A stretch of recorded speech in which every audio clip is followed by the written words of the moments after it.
Hello, my dear student. My name is Veerpal Kaur. Today I am going to explain chapter 1st of class 12th NCERT book exercise 1.1. Question number 13. Show that the relation R defined in the set of all triangles, all polygons as P1, P2. P1 and P2 have the same number of sides is an equivalence relation.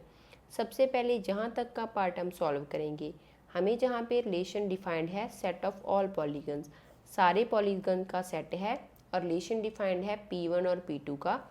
P1 and P2 क्या है, उसमें same number of sides हैं और वो equivalence relation है। जैसे कि मैंने आपको लास्ट क्वेश्चंस में ये चीज़ एक्सप्लेन करी थी कि इक्विवेलेंस रिलेशन का मीनिंग क्या होता है। इक्विवेलेंस रिलेशन के लिए हमें उस रिलेशन को रिफ्लेक्सिव, सिमेट्रिक और ट्रांजिटिव प्रूव करना पड़ता है। अगर तीनों की तीनों कंडीशंस को वो सेटिस्फाइड करता है तो रिलेशन इक्विवेलेंस होता है, अदरवाइज नहीं होता। सबसे पहले हम जहाँ पे क्या करेंगे, एक सेट लिख लेते हैं आर का। तो हम जहाँ पे इसको रिलेशन को लिखेंगे, रिलेशन हमारा क्या हो सकता है, P1 देन P1 और P2 की sides, then P2 and P1 की side same number of side, then P2 और P2 की भी सेम नंबर ऑफ साइड्स। अब हम लेट करेंगे जो P1 है वो सेट ए को बिलोंग कर रहा है जिसमें सारे पॉलीगन्स हैं। तो हमें जहाँ पे था गिवन था कि P1 एंड P2 की जो सेम नंबर ऑफ साइड्स हैं, तो P1 अगर रिलेशन को बिलोंग कर रहा है, रिफ्लेक्सिव के लिए कंडीशन होती है P1 अगर क्या कर रहा है, बिलोंग कर रहा है, तो P1 और P1 इस रिलेशन में आ रहे हैं तो वो भी ए को बिलोंग करेगा, क्योंकि अगर P1 है उसमें जितने भी नंबर ऑफ साइड्स हैं तो P1 में भी तो सेम नंबर ऑफ साइड्स होंगी। देन P2 एंड P2 भी क्या कर रहा है, उस रिलेशन को बिलोंग कर रहा है। बिलोंग कर रहा है तो ये हो गया रिफ्लेक्सिव, इट इज़ रिफ्लेक्सिव। पहली कंडीशन होगी सेटिस्फाइड। अब सिमेट्रिक के लिए चेक करते हैं, लेट कर लेते हैं P1 और P2 क्या कर रहे हैं, हमारा वो क्या कर रहे हैं, सेट ए को बिलोंग कर रहे हैं। तो अगर ये बिलोंग कर रहे हैं तो P1 और P2 क्या करेंगे, रिलेशन को बिलोंग करेंगे एंड P2 एंड P1 भी इस रिलेशन को बिलोंग करना चाहिए था। तो P1 P2 P2 P1 relation को दोनों ही कंडीशंस में सेटिस्फाइड हो गया है, तो ये हो जाएगा इट इज़ सिमेट्रिक। ये हो गया सिमेट्रिक। फिर हम देखेंगे ट्रांजिटिव के लिए, लेट कर लेते हैं कि जो P1 है और P2 है और P3 है वो क्या कर रहे हैं, हमारे सेट को बिलोंग कर रहे हैं। तो हमारा जहाँ पे क्या है, जहाँ पे देख लेते हैं P1 एंड P2 जो हमारे रिलेशन को बिलोंग कर रहे हैं। रिलेशन में गिवन था कि इनकी क्या है, नंबर ऑफ साइड्स क्या हैं, सेम है। तो number of sides in P1 same as the number of sides in P2। then अगर P2 और P3 ए को बिलोंग कर रहा है तो पॉलीगन्स में सेम नंबर ऑफ साइड्स का हमारे पास क्या है, रिलेशन है। तो रिलेशन को बिलोंग करेगा, तो number of sides in P2 same as number of sides in P3। अगर P1 और P2 में नंबर ऑफ साइड सेम है देन P2 और P3 में भी नंबर ऑफ साइड सेम है, तो ऑब्वियसली P1 और P3 में भी सेम होएगी। मान लो अगर P1 में क्या है, 3 नंबर ऑफ साइड्स हैं, जब 4 हैं तो 3 हैं तो P2 की भी 3 होएंगी। अगर P2 और P3 की 3 हैं तो P2 में 3 है तो P3 की भी 3 होएंगी, तो ये दोनों होंगे same. Then number of sides of P1 किसके इक्वल होएंगी, P3 के। अगर ये इक्वल हो गए तो हमारा P3 क्या कर जाएगा, P1 P3 रिलेशन को बिलोंग कर जाएंगे, तो ये हो गया इट इज़ ट्रांजिटिव। तो ट्रांजिटिव की कंडीशन भी सेटिस्फाइड हो गई है, तो ये जो हमारा सेट है, रिलेशन है, ये है equivalence. It is an equivalence relation, equivalence relation है। नेक्स्ट हमें यहाँ पे बताना था कि what is the set of all element in A related to the right angle triangle T with sides 3, 4 and 5। हमें जहाँ पे बताना था कि सेट ऑफ ऑल एलिमेंट्स क्या होंगे ए के, अगर वो राइट ट्रायंगल को बिलोंग कर रहे हैं टी विद साइड 3 4 5, तो ये हमारा जो सेट होएगा उसमें सारी जो जितने भी पॉलीगन्स हैं उसकी साइड सेम है। अगर क्या है ए में क्या कर रहा है, राइट एंगल ट्रायंगल है टी की, साइड्स उसकी 3 4 5 हैं, तो वो क्या हो जाएगा, हमारा पॉलीगन ट्रायंगल हो जाएगा। तो इसमें क्या आ जाएगा, सेट ऑफ ऑल ट्रायंगल्स, क्योंकि सारी ट्रायंगल्स का ये सेट हो जाएगा, सेट ए। इसको दोबारा से देख लेते हैं। सबसे पहले हमें शो करना था relation R defined in the set A of polygons P1 and P2, उसमें सेम नंबर ऑफ साइड्स हैं, पॉलीगन है वो एक इक्विवेलेंस रिलेशन है। इक्विवेलेंस के लिए हमें तीनों कंडीशंस को जहाँ पे सेटिस्फाइड करवाना था। अगर कंडीशन सेटिस्फाइड होती है तो इक्विवेलेंस है। तो सबसे पहले हमने जहाँ पे एक ऑर्डर पेयर बनाया है, P1 और P1 में क्या होंगी, same number of sides, P1 और P2 में भी हो सकती हैं, P2 और P1 में, और P2 P2 में भी हो सकती हैं। हमने लेट कर लिया कि जो P1 है वो ए सेट को बिलोंग कर रहा है, ए सेट हमारा पॉलीगन्स का सेट है। तो P1 खुद के, जिसमें P1 में जितनी नंबर ऑफ साइड्स हैं तो उसके P1 में खुद में तो सेम नंबर ऑफ साइड्स होंगी, तो ये रिलेशन को सेटिस्फाइड कर गया, तो ये रिफ्लेक्सिव है। फिर P1 अगर P2 ए को बिलोंग कर रहे हैं तो P1 P2 क्या करेंगे, रिलेशन को बिलोंग कर जाएंगे। तो उसका उल्टा भी तो पॉसिबल है, अगर P1 में 3 साइड्स हैं तो P2 में भी होएंगी, जितनी P2 में है उतनी P1 में होएंगी, सिमेट्री की कंडीशन सेटिस्फाइड होगी। फिर हमने P1 P2 और P3 ले लिया जो ए सेट को बिलोंग कर रहा है। अगर P1 P2 रिलेशन को बिलोंग कर रहा है तो जितनी नंबर ऑफ साइड्स P में है उतनी ही P2 में होंगी। फिर अगर P2 P3 रिलेशन को बिलोंग कर रहा है, जितनी नंबर ऑफ साइड्स P2 में है उतनी P3 में होंगी। अगर इन दोनों में सेम है तो P1 और P3 में भी नंबर ऑफ साइड सेम है, तो ये हो गया ट्रांजिटिव। अगर ट्रांजिटिव और सिमेट्रिक और रिफ्लेक्सिव है तो ये हमारा इक्विवेलेंस रिलेशन है। फिर हमें बताना था कि अगर सेट है, सेट ऑफ ऑल एलिमेंट्स का क्या होएगा ए में, अगर वो राइट एंगल ट्रायंगल को सेटिस्फाइड कर रहा है विद द साइड 3 4 5, साइड 3 4 5 है, तो ये क्या हो गया, set of all triangles, means के हमारा जो पॉलीगन है उसमें 3 साइड्स हैं तो सारी ट्रायंगल्स आ जाएंगी उसमें। यही हमें इस पार्ट में शो करने को बोला था। अब हम चलते हैं 14th क्वेश्चन के ऊपर। Question number 14th, let L be the set of all lines in xy plane and R be the relation in L defined as L1 L2, L1 is parallel to L2, show that R is an equivalence relation, find the set of all lines related to the line y equals to 2x plus 4। हमें जहाँ पे क्या करना है, late करना है कि जो L है वो सेट है ऑल लाइंस का जो एक्स वाई प्लेन में है, और R एक रिलेशन है L में जो डिफाइंड हो रहा है as R equals to L1 L2, और जो L1 लाइन है वो L2 के पैरेलल है। हमें शो करना है कि जो R है वो एक इक्विवेलेंस रिलेशन है। जैसे कि मैंने आपको लास्ट क्वेश्चन में भी बताया था, इक्विवेलेंस रिलेशन का मतलब होता है कि जो हमारी कंडीशन, तीनों की तीनों कंडीशंस को वो रिलेशन सेटिस्फाइड करना चाहिए था, मीन्स के रिफ्लेक्सिव, सिमेट्रिक और ट्रांजिटिव होना चाहिए। सबसे पहले जहाँ तक का पार्ट सॉल्व करते हैं। फर्स्ट पार्ट के लिए लेट कर लेते हैं कि जो L1 है वो बिलोंग कर रहा है हमारा इस L सेट को जिसमें सारी लाइंस हैं। तो हमें जहाँ पे क्या गिवन है रिलेशन में कि जो L1 लाइन है, ये हमारी L1 लाइन, वो लाइन पैरेलल है L2 के। पैरेलल लाइंस कौन सी होती हैं, ये बहुत ईजी कंसेप्ट है, जो आपको पहले छोटी क्लासेस में क्लियर कर दिया जाता है कि जो लाइंस कभी भी एक दूसरे को मीट नहीं करती। तो अगर L1 सेट L को बिलोंग कर रहा है तो L1, अगर L1 लाइन खुद के तो क्या होएगी, पैरेलल ही होएगी, तो L1 भी क्या करेगा, इस रिलेशन को बिलोंग कर जाएगा, तो L1 पैरेलल है L1 के, तो ये हो गया रिफ्लेक्सिव, इट इज़ रिफ्लेक्सिव। फिर हमें सेकंड केस के लिए देखना है कि ये सिमेट्रिक है या नहीं है। लेट कर लेते हैं कि जो L1 और L2 लाइन है वो हमारी L सेट को बिलोंग कर रही है। अगर ये बिलोंग कर रही है तो हमारा रिलेशन को भी ये डिफाइन करेगी।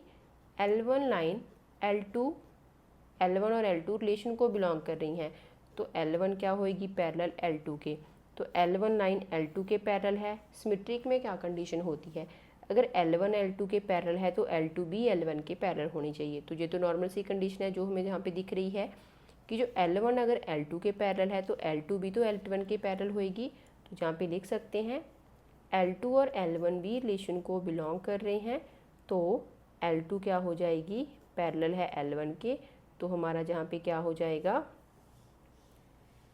It is symmetric. तो ये हमारा रिलेशन क्या हो गया, सिमेट्रिक हो गया। फिर हम देखते हैं थर्ड पार्ट के लिए, हमें प्रूफ करना है ट्रांजिटिव के लिए। लेट कर लेते हैं कि L1, L2 एंड L3 है वो इस L सेट को बिलोंग कर रहा है, मीन्स कि एक अनदर लाइन है L3। तो अगर L1 L2 रिलेशन को बिलोंग कर रही थी तो L1 तो L2 के पैरेलल थी, L1 L2 के पैरेलल। और अगर हम एक अनदर लाइन लेते हैं L3, तो अगर L2 L3 के पैरेलल है, L2 L3 के पैरेलल है तो वो उस रिलेशन को बिलोंग कर रही है, तो L2 L3 के पैरेलल हो जाएगी। अब एक कंसेप्ट है जो जहाँ पे समझने वाला है, नॉर्मल सी, जहाँ पे जो बिल्कुल इजी है। L1 अगर L2 को के पैरेलल है और L2 L3 के पैरेलल है तो L1 और L3 भी क्या हो जाएंगी आपस में पैरेलल। तो हम लिख सकते हैं L1 parallel to L3, then L1 और L3 भी हमारे इस रिलेशन को सेटिस्फाइड कर रहे हैं, तीनों कंडीशन सेटिस्फाइड होगी, देन इट इज़ ट्रांजिटिव। अब ट्रांजिटिव भी है, रिफ्लेक्सिव भी है, सिमेट्रिक भी है, तो ये हो गया equivalence relation. It is an equivalence relation, equivalence relation है। फिर हमें जहाँ पे फाइंड करना था सेट ऑफ ऑल लाइन जो इस सेट को, इस लाइन को रिलेट करती हैं। तो y की जो वैल्यू है वो है 2x + 4। तो हमारी कंडीशन होती है y = 2x, मीन्स कि mx + c। तो हमारा जो c है वो क्या कर जाएगा, इस रिलेशन को बिलोंग कर जाएगा, क्योंकि जो c है वो कोई ना कोई जहाँ पे जो लाइन होएगी इसको बिलोंग करेगा रिलेशन को। दोबारा से देख लेते हैं, हमें L सेट गिवन था जिसमें सारी लाइंस थी एक प्लेन में। R का रिलेशन गिवन था कि जो L1 और L2 लाइन है वो पैरेलल है। हमें शो करना था कि ये इक्विवेलेंस रिलेशन है। इक्विवेलेंस के लिए हमें इसको रिफ्लेक्सिव, सिमेट्रिक और ट्रांजिटिव प्रूव करना पड़ेगा। तो हमने लेट कर लिया कि L1 है वो बिलोंग कर रही है इस सेट को। अगर L1 इसको बिलोंग कर रही है तो जो रिलेशन को भी क्या करेगी, सेटिस्फाइड। तो हम L1 लिख सकते हैं। तो L1 लाइन पैरेलल हो जाएगी L1 के, तो अगर ये पैरेलल है तो ये रिफ्लेक्सिव हो गया। फिर सिमेट्रिक के लिए हमने दो लाइन चूज़ करी L1 और L2 जो सेट को बिलोंग करती है, सेट हमारा लाइंस का है। तो अगर L1 L2 को बिलोंग कर रही है तो L1 पैरेलल होगी L2 के, तो L2 भी तो L1 के पैरेलल है। अगर L2 L1 के पैरेलल है तो ये रिलेशन को सेटिस्फाइड करती है, तो ये होगी सिमेट्रिक। फिर हमने तीन लाइंस ली, L3 ले ली, L1 L2 L3 जो हमारे L सेट को बिलोंग करती है। तो L1 L2 तो रिलेशन को बिलोंग कर रही है, लाइंस पैरेलल हैं। फिर हमने जो थर्ड लाइन ली है वो L2 के पैरेलल है, तो L2 अगर L3 के पैरेलल है तो ये रिलेशन को सेटिस्फाइड करेगी। अब अगर L1 L2 के पैरेलल है और L2 L3 के पैरेलल है तो ये हमारी जो L1 है वो भी L3 के पैरेलल हो जाएगी, तो ये ट्रांजिटिव है। ट्रांजिटिव है तो ये इक्विवेलेंस रिलेशन है। फिर हमें फाइंड करना था set of all lines related to the y = 2x + 4। तो हमने ये कंडीशन फाइंड कर ली है। अब हम चलते हैं 15th क्वेश्चन के ऊपर। Question number 15, let R be the relation in the set 1 2 3 4 given by R = 1 2 2 2 1 1 4 4 1 3 3 3 3 2। Choose the correct answer. हमें जहाँ पे क्या गिवन है, लेट R हमें रिलेशन गिवन है इस सेट में, गिवन बाय द रिलेशन में हमें क्या है, ऑर्डर पीरियड गिवन है। हमें जहाँ पे 4 ऑप्शंस गिवन है उसमें से हमें क्या करना है, करेक्ट आंसर चूज़ करना है। चूज़ करने के लिए सबसे पहले हम अपने रिलेशन को देखते हैं। रिलेशन में हमारी जो वैल्यूज़ हैं वो है 1 2 2 2 1 1 4 4 1 3 3 3 3 2। सबसे पहले फर्स्ट ऑप्शन देख लेते हैं, R is reflexive and symmetric but not transitive. R हमारा रिफ्लेक्सिव, हमें इन कंडीशन से पता लग गया कि है। फिर सिमेट्रिक, सिमेट्रिक के लिए कंडीशन एक चूज़ करते हैं कि अगर 1 2 है तो 2 1 आना चाहिए, पर ये तो सिमेट्रिक होएगा नहीं। इट मीन्स ये हमारी ऑप्शन क्या है, करेक्ट नहीं है। फिर हम बी ऑप्शन को देख लेते हैं, R is reflexive and transitive but not symmetric. R हमारा रिफ्लेक्सिव भी है, ट्रांजिटिव भी है, सिमेट्रिक नहीं है। तो सबसे पहले हम ये चेक कर लेते हैं। रिफ्लेक्सिव के लिए कंडीशन होती है कि ए बिलोंग्स टू R, तो ए के लिए हमारे पास कंडीशन पड़ी है, तो ये रिफ्लेक्सिव तो हो गया। फिर हम देखेंगे ये ट्रांजिटिव है या नहीं है, क्योंकि सिमेट्रिक तो हमने यहीं पे देख लिया कि वो है नहीं। ट्रांजिटिव देख लेते हैं। ट्रांजिटिव के लिए हमारी कंडीशन होती है कि जो ए बी है वो आर को बिलोंग करना चाहिए एंड बी सी आर को बिलोंग करना चाहिए, देन ए सी बी उस रिलेशन को बिलोंग करना चाहिए। तो हम देख लेते हैं जहाँ पे, अगर हम जहाँ पे चूज़ करते हैं 1-1 का या फिर 1-2 का रिलेशन देख लेते हैं।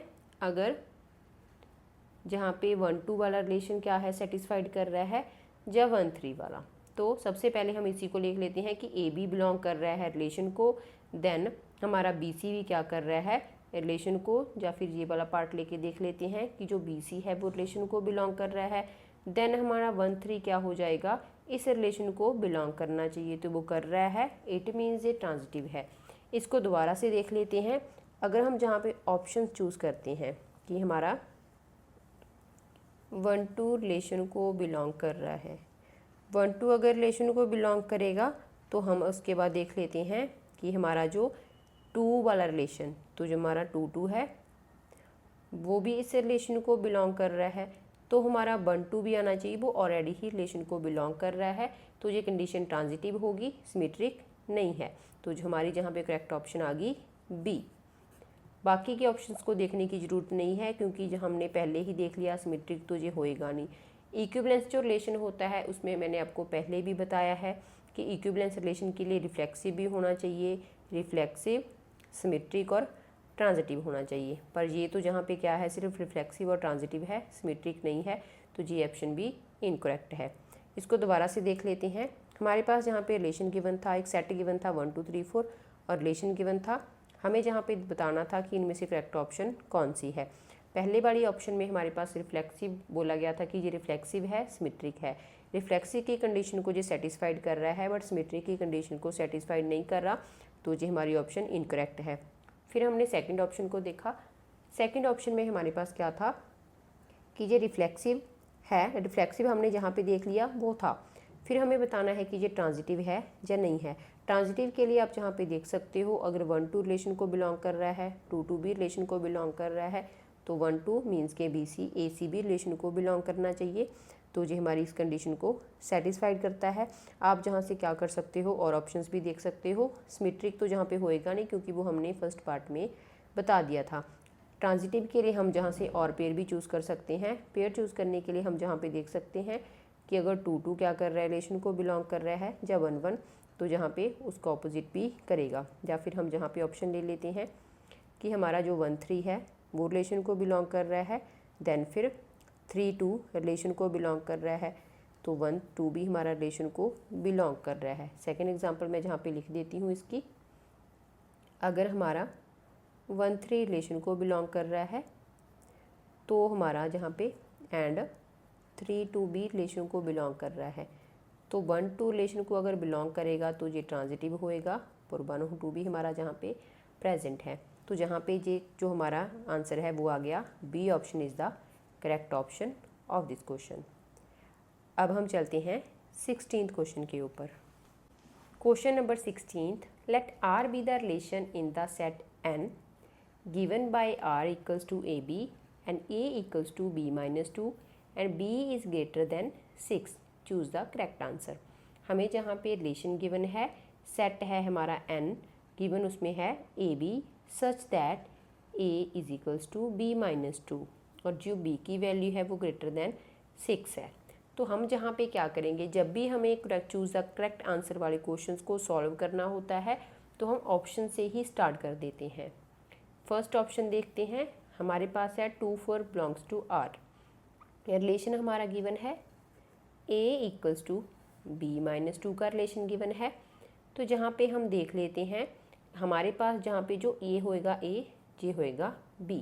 जो 2-4 हमारा फर्स्ट में बिलोंग कर रहा है r को, ये हमारी a की वैल्यू 2 है, b की वैल्यू 4 है, बट हमें कंडीशन गिवन है कि जो b की वैल्यू है वो ग्रेटर दैन 6 होनी चाहिए, तो ये ऑप्शन तो हमारी नहीं हो सकती, तो ए वाली ऑप्शन कट गई।